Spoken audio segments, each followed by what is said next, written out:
to sleep at night with your husband propped up in bed reading a mystery story out loud? Well, let your heart bleed for Mrs. McGee of Fibber McGee and Molly.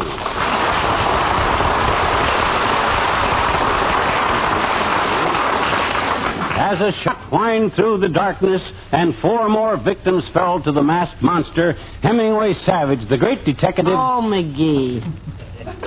Let's turn out the light now, will you, dearie? I want to get some sleep. Oh, you go ahead and sleep, Tootsie. Don't worry about me. I want to finish this book. The Case of the Mixed-Up Monster.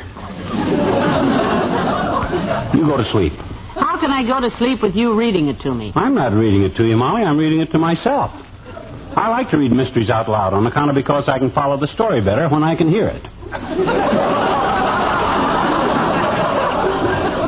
Well, that figures. And what a story this is. Listen. At the sound of the shot, Savage bounded up the ladder, bounded across the roof, and bounded through the skylight. Sounds like a real bounder. It says, dashing into the lobby, Hemingway Savage opened the door of the phone booth and made a grisly discovery. Grizzly? Mm-hmm. Don't tell me there was a bear in the phone booth. Yep, and that's the gimmick, kiddo. The masked monster was a trained bear, see, that his master had taught him how to handle a gun, see? Only he keeps shooting all the wrong people till finally he gets his master in the end.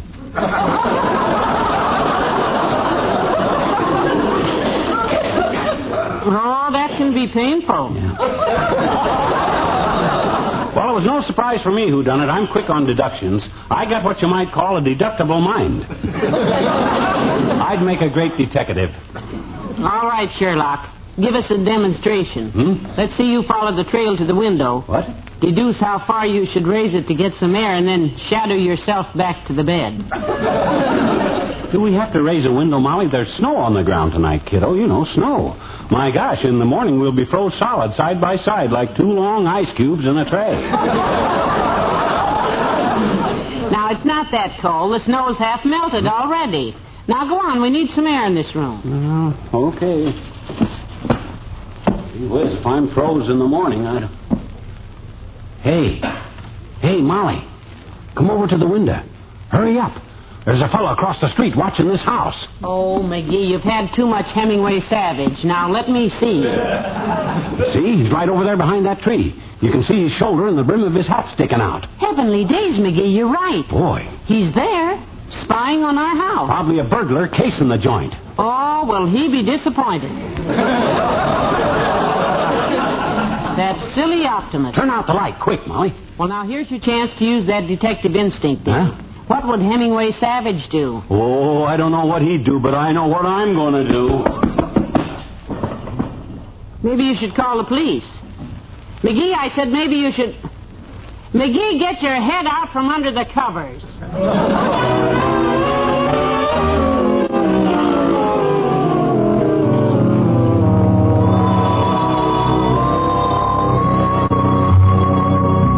McGee, your lunch is ready. Oh, there you are, dearie. Yeah, boy, oh boy, have I got news. You remember that prowler last night? Oh, yes, I'd forgotten. Well, I didn't forget it, kiddo. And as soon as I got a chance, around noon, I went right over there to see if he left any clues. Did you find footprints? No, the snow's all melted, so there wasn't any footprints. But look at this. His hat. Uh-oh. Yeah, he must have got scared when we seen him, and he dropped it. Dropped his hat. Here, look, his name's inside in it. Yeah.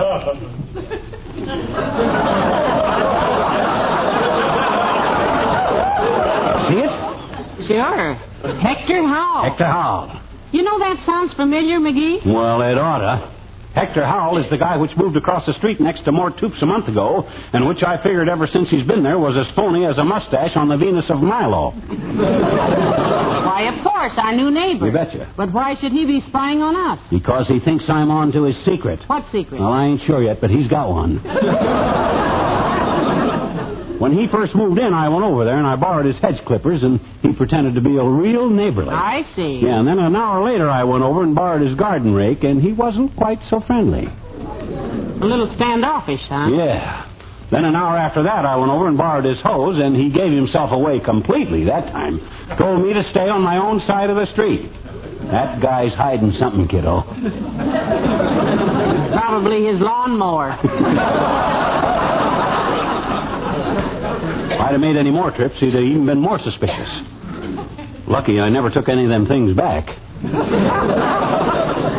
What do you think his secret could be? I don't know. He might be a spy or a counterfeiter or the guy that sells hot rhinestones. Hot rhinestones, that was.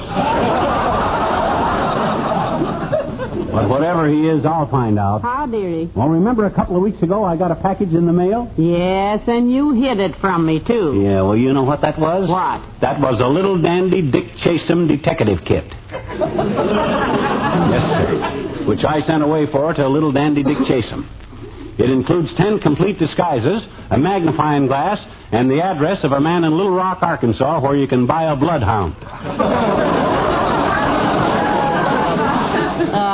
Bessie's little heart. He didn't tell me because he thought I'd make fun of him, huh? Yeah, and you would have, too. Now I can use them disguises and find out what Hector Howell's secret is. I'll follow that guy. Come in. Well, hello, Mr. Oldtimer. Hi, daughter. Hello there, Johnny. Hi, old-timer. You're just in time to hear about the big excitement, boy. I'm going to track down a dangerous criminal. I figure he's a spy or maybe a counterfeiter. Funny you should mention that, Johnny. One of my best friends was a counterfeiter. Yeah? A fellow named Wally. Well, it can't be the same one. This guy... Yes, sir. Wally used to say to us, boys, he used to say to us, Yeah? someday I'm going to make a lot of money. We never suspected he was going to make it out of lead slugs, tin pie plates, and wrapping paper. Was he a success in the racket? One of the best, Johnny. Yeah? Started out in a small way making nickels. At first he didn't do so good. What was the trouble? Made the nickels out of dimes, daughter. Took 3 dimes to make 1 nickel, and that cut down his margin of profit. Well, he was a real smart operator. Oh, but he caught on fast. You've heard folded money referred to as the long green? Sure. Wally made the longest green you ever saw. Dollar bills more than a foot long. Only took 2 of them to make a bankroll. Did the cops ever get on to Wally? That's the sad part of my tale, Johnny. Yeah? The long dollar bills were such a success that he got drunk with power. Oh, sure. Branched out with a special item that caught the eye of the law, and they drug him away. What was the special item? Well, you know a $5 bill has got Abraham Lincoln's picture on it. Yes? And a $10 bill has got Alexander Hamilton on it. So I've heard. Wally made a $15 bill with Lincoln sitting in Hamilton's lap.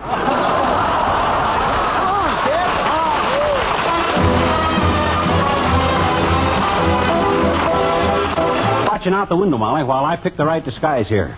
Out of my little dandy Dick Chasem detective kit. Well, now, Mr. Howell hasn't come out of his house yet. Let me see now. I got disguise number 12. That's the angry Frenchman. Angry Frenchman? Yeah.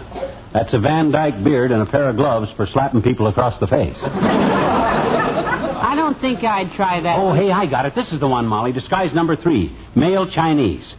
Help me make up, quick. Well, what do I do? You take this adhesive tape and slant my eyes while I put this wig on. That's a wig? Sure. Short black wig. To be used with either disguise number 3, the male Chinese, or disguise number 20, Harvard man with a crew haircut. Save it when you're through being a detective. Huh? It should be better than steel wool for scrubbing our pots and pans. There now, dearie. Your eyes are done. Good. Are they slanted? Yeah. Now, you can go along without any disguise, kiddo, on account of because Hector Howell has never seen you. He won't know you. Oh, McGee, look. Huh? Look. Isn't that him leaving his house right now? Yep, that's him. Now, quick, out the door. Little does Hector Howell know it, but Hawkshaw McGee will hound him to his doom.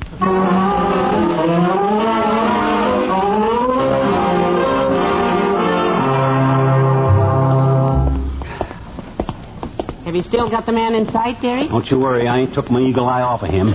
I'd be a mighty poor sleuth if I couldn't trail a big fella like him wearing a green tweed suit.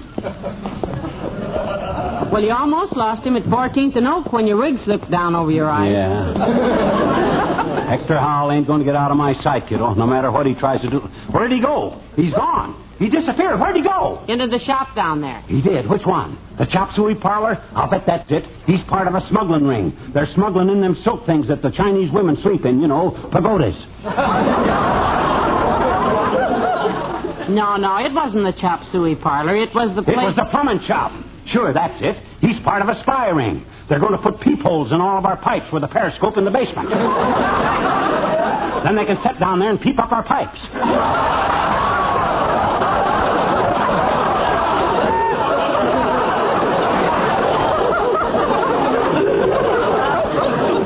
No, dearie, it wasn't the plumbing shop. Huh? It was ye old English tailor shopping. Ye old English tailor shop. That's where he went. So that's his game. What's his game? He's part of a pickpocket ring. He pays ye old English tailor to make suits with shallow pockets so they're easier to pick. Now, don't jump at conclusions, dearie. Huh? Why not wait outside of the shop and see what he does when he comes out? Yeah, I guess you're right. Let's stand in front of Kramer's drugstore here and pretend we're window shopping. You know, look in the window. You picked a lovely window, too. Yeah, that's nice. That's as pretty a display of elastic stockings as I've seen in years. Uh-oh, McGee, here comes Mr. Wilcox. Oh, now, quick. You duck in the drugstore, kiddo. He won't know me in this Chinese disguise. I'll go buy some Christmas seals. Good. McGee. We need more Christmas Yeah. seals. Oh, here he comes. Excuse me, please, American flag. Have you got a match? I'm sorry, I don't have one, McGee.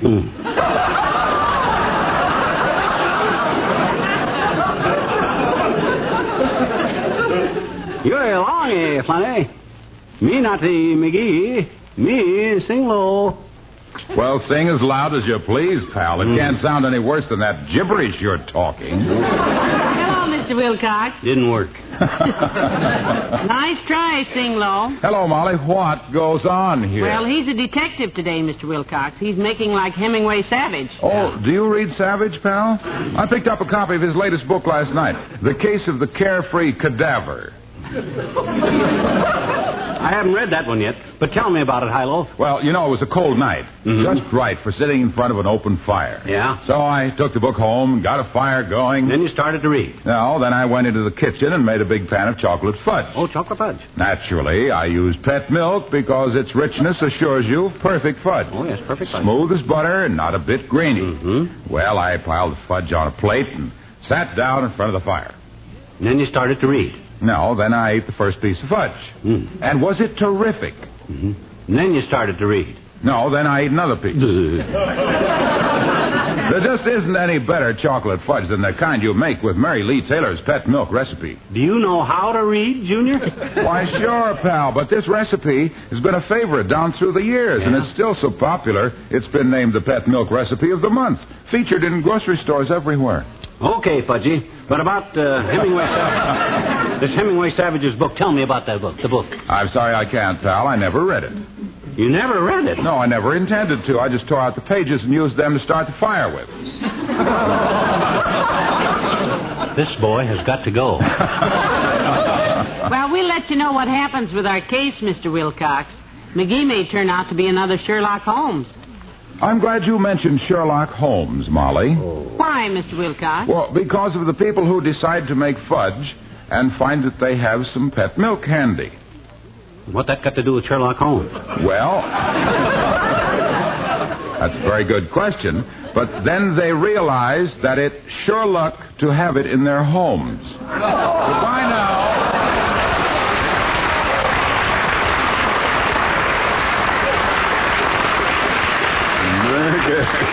Maybe I ought to track him down. I think That gag was the worst crime anybody ever committed. Now, let me get this disguise off, Molly. It ain't Well, working it right certainly didn't fool him. Hello there, Molly. Hello, Dr. Gamble. And good day to you, musclehead.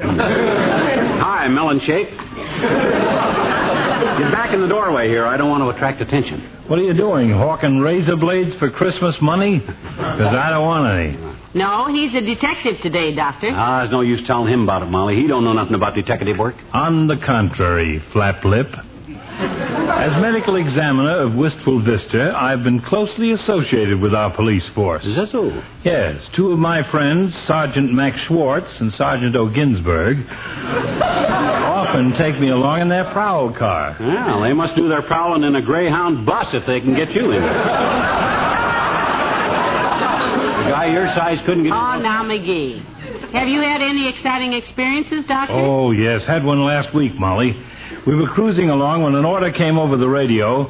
Car 10, that was us. Yeah? Car 10, go at once to 14th and Oak. Car 18, go to 14th and Oak. Car 23, go to 14th and Oak. Car 27 to 14th and Oak. My, how thrilling. What happened at 14th and Oak? Plenty. We all got there at the same time, and there was the darndest 4-car collision you ever saw. Well, goodbye, Molly. Happy clues to you, Perry Mason. Goodbye, Doctor.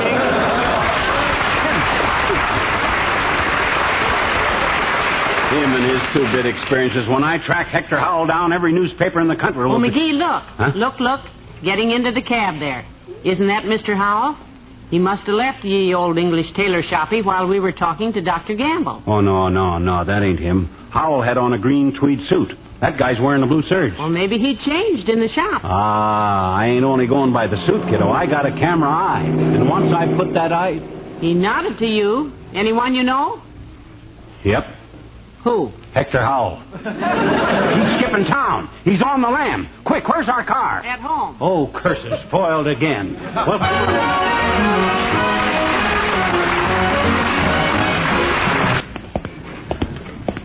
All the rotten brakes. The guy slips right through my fingers. Ah, well, we're almost home, dear. Yeah. Hello there, Molly. McGee. Hello, Mr. Mayor. Didn't see you coming. Oh, hi, Latrivia. What are you so red in the face about, McGee? Been trying to lace your own shoes again?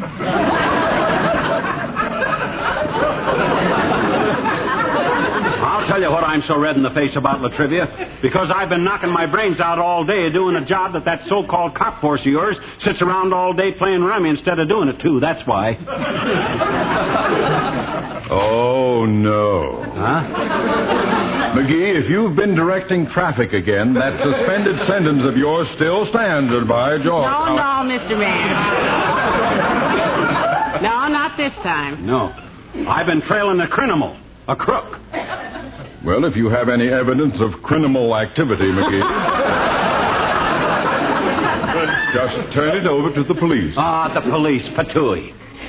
Them lead-footed apple snatchers couldn't track a Great Dane with muddy feet across a half-acre of bed sheets. When I want a criminal trail, boy, I get out in my disguises and track him down myself. Where is he? He got away. Who was it? New neighbor of ours, a guy named Hector Howell. I seen him behind that tree right over there last night watching our house. But before I could get out there, he scrammed. How long did it take you to get out there? About 14 hours. He went out at noon today. Yeah. At least I run him out of town anyway. When he felt the keen glint of my piercing gray eyes knifing into his back, I'd bet a shudder went through him like he bit down on a cherry pit. You know, I can get that just thinking about you, McGee. Well, he won't be back anyway, boy. He knows I'm after him. McGee? Huh? Isn't that Mr. Howell sweeping off his front steps? Oh, my gosh, that's him. He came back to make a clean getaway. Come on, Latrib. Come on, Mayor, you can be in on the arrest. You got your badge? Badge? My police badge? Yes. Yes, I always carry it. But just a minute, McGee. I'm not sure this warrant There's no time to lose now, boy. We're closing in. Now, if he reaches for a gun, Latrivia, you grab him, boy, and I'll drop back and protect Molly. Right? Right. Oh, now, wait a minute. Let's not be hasty about this. Now, just a minute there, Howell. Don't make any false moves. What was that? Oh, it's you, McGee. Yeah, and I want to talk to you, Buster. Well, I wish I could say the same, but I can't. Frankly, if I never saw you again, it'd be Don't too beat soon. around the bush, Howell. You're talking to the mayor of this town now, boy, ain't you, Latrivia? Yeah. Well, yes. Yes, I am the mayor, but my name is Howell, Mr. Mayor. I'm happy to know I'll you. do the talking here, Buster. Where were you at 10:30 last night? What? I was home in bed if it's any of your business, but I can't Oh, see... yeah? Then how come a guy wearing your hat was lurking behind that tree right there watching our house? Oh, where did you get such a stupid idea? Show him the evidence, McGee. Show it to him. There. You deny this is your hat? Now, we can get you for perjury, you know. Can't we, Latrivia? Well, I hardly think there's any... That's my hat. Where did you get that hat? Aha, he admits his guilt. Dropped it last night. Guilty? Why, you give me my hat. Don't you push my husband, you big Lugan. Stand back there, Howell. How would you like the mayor to punch you right in the nose? What? I'd love it. Oh, no, I assure you, I have no intention of punching anyone. Arrest that man. Who, me? Just a minute, McGee. I'm not... You'll lay a hand on me, Mayor, and you'll be the next ex-mayor.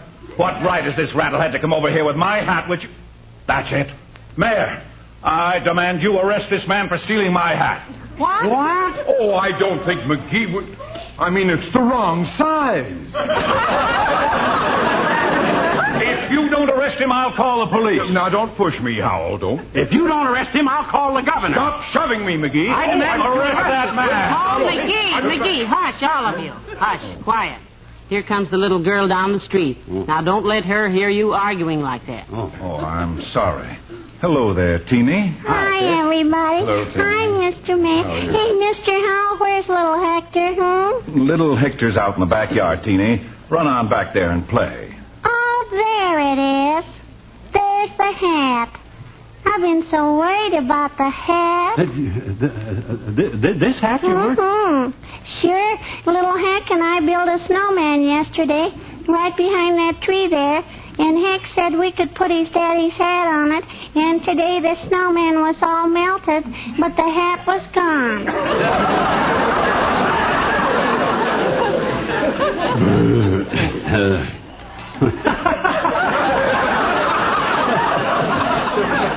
Well, what do you know? Molly, that was just a little snowman with a hat on last night that frightened you so. Hey, Heck, let's play detective. Oh, Heck. That's what I say. Oh, heck. Well, it's nice to have had this chat with you, Howell. Drop over sometimes. Yes, and bring your wife. Yeah, we'll play some canatzer. Well, goodbye, boy. So after me and old Hector talk things over a while, we become very good friends, Molly. Well, I'm glad. Yeah, we decided as long as we were neighbors, we might as well be real neighbors, and anything either of us wants to borrow, the other guy will let him have it.